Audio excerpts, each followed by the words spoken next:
Hello, and thanks for tuning in. In this review, I'm going to be taking a look at an extremely effective horror comedy from the late 90s. And now, Idle Hands. The movie's about a perpetual slacker who wakes up one day to find his hand has been possessed by the devil. The movie's obviously going to draw massive parallels with Evil Dead 2, and it wouldn't surprise me if that was a heavy influence on the filmmakers going in. While focusing on one scene of a popular horror film and expanding it into a 90-minute film might sound like a disaster, it actually works out pretty well here. As I mentioned, the film is extremely effective, both in the horror and the comedy elements. The jokes stand up, even on repeated viewings, and the filmmakers take the horror elements seriously enough to still be effective. A lot of the comedy would have an early Kevin Smith feel, and that's a big up in my book. The movie has an excellent color palette, and it's pretty well shot.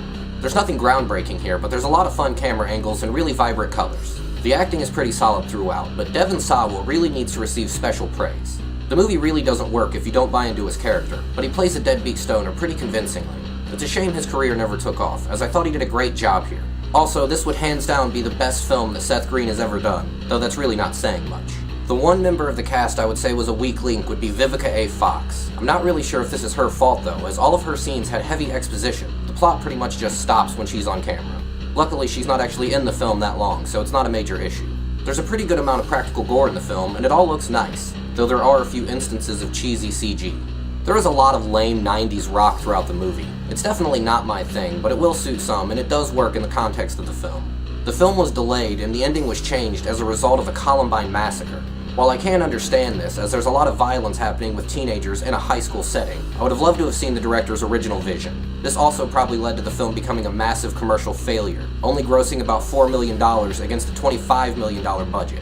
The movie does ultimately wrap things up nicely with a pretty satisfying conclusion. Fun fact, the movie was shot in the same neighborhood as the original Halloween. Idle Hands is a film that pretty much disappeared as soon as it came out, but it seemed to find its audience on home video.